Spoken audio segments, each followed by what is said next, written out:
Shri M R Abhilash ചെയ്യുന്നു. Shri M R Abhilash, മന്ത്രി സജി ചെറിയാൻ മന്ത്രിസ്ഥാനം തുടർന്നുകൊണ്ട് ഈ പറയുന്ന ക്രൈംബ്രാഞ്ച് അന്വേഷണം എഫക്റ്റീവായി നടക്കും എന്ന് കരുതാമോ? ഒരിക്കലും നടക്കില്ല. കാരണം നടക്കുന്നുണ്ടായിരുന്നുവെങ്കിൽ അദ്ദേഹം മന്ത്രിയല്ലായിരുന്ന സാഹചര്യത്തിൽ മാന്യമായിട്ട് അന്വേഷണം നടക്കേണ്ടതായിരുന്നു.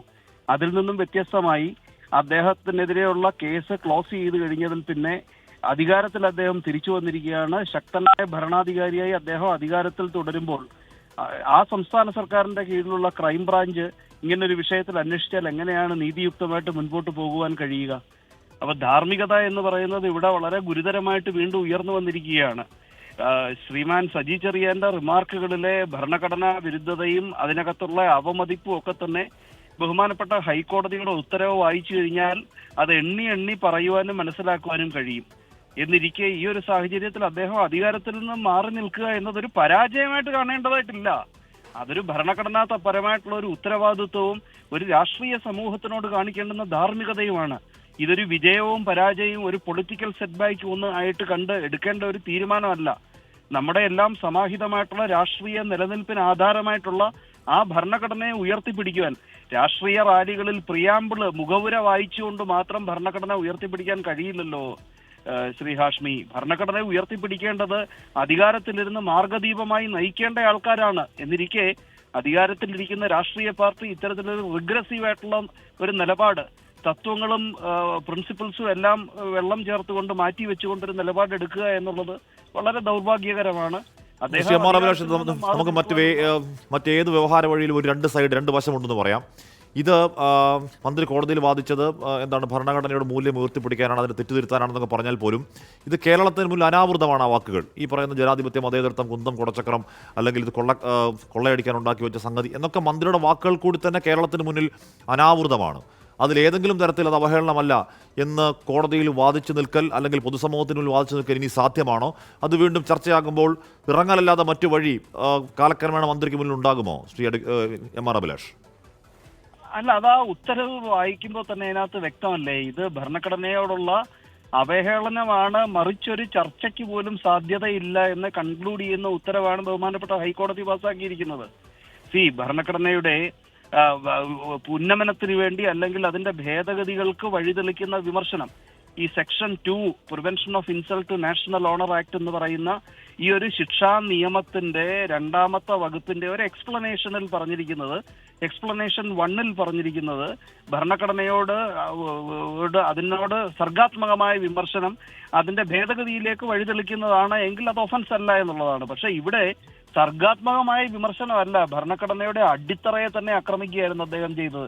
ബ്രിട്ടീഷുകാരന് എഴുതി കൊടുത്ത ഭരണഘടനയെന്ന് കോൺസ്റ്റിറ്റ്യൂഷനെ കുറിച്ച് ഒരു ബേസിക് നോളജോ ചരിത്രത്തെക്കുറിച്ചൊരു അടിസ്ഥാന അവബോധമുള്ള ആർക്കെങ്കിലും പറയാൻ കഴിയുമോ? അങ്ങനെ ഇരിക്കെ അധികാരത്തിലിരിക്കുന്ന മന്ത്രി തന്നെ ഈ ഭരണഘടനയുടെ ജനിതക ഘടനയെ തന്നെ ആക്രമിക്കുന്ന ഒരു അവസ്ഥാവിശേഷം എന്ന് പറഞ്ഞാൽ അത് അധികാരത്തിലിരിക്കുന്ന പാർട്ടിയാണെങ്കിലും പൗരനാണെങ്കിലും ബാക്കിയുള്ള മന്ത്രിമാരാണെങ്കിലും എല്ലാവരെയും തലകുനിപ്പിക്കുന്ന റിമാർക്ക് ആയിരുന്നില്ലേ?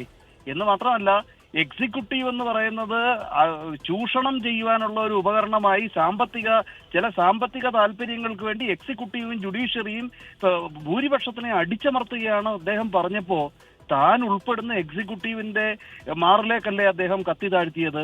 ജനാധിപത്യപരമായി തെരഞ്ഞെടുക്കപ്പെട്ട ഒരു മന്ത്രിസഭ ഭരിച്ചുകൊണ്ടിരിക്കുന്ന ഒരു സംസ്ഥാനത്ത് താൻ ഉൾപ്പെടുന്ന എക്സിക്യൂട്ടീവ് ഭൂരിപക്ഷത്തിനെ അടിച്ചമർത്തുകയാണെന്ന് പറഞ്ഞതിലൂടെ ഒരു നിമിഷം പോലും അദ്ദേഹം ആ മന്ത്രിസഭയിൽ തുടരരുത് എന്നുള്ള അതിനുള്ള യോഗ്യത അദ്ദേഹത്തിന് ഇല്ല എന്നുള്ള സന്ദേശമല്ലേ നൽകുന്നത്? ഒറ്റ ചോദ്യം കൂടി, CPM അതിനെ വിലയിരുത്തുന്നത് കോടതി വിധി വായിച്ചതിന് ശേഷം അത് മന്ത്രി ആയതുകൊണ്ട് സാധാരണ ഉദ്യോഗസ്ഥൻ പോരാ, ക്രൈംബ്രാഞ്ച് വേണമെന്ന് കോടതി പറഞ്ഞതിനെ അപ്പം മന്ത്രിസ്ഥാനം തുടരുന്നതിന് കുഴപ്പമില്ലല്ലോ എന്നാണല്ലോ കോടതി പറയുന്നത് എന്ന വാദം അങ്ങേയറ്റം ദുർബലവാദമല്ലേ ശ്രീ എം ആർ അഭിലാഷ്?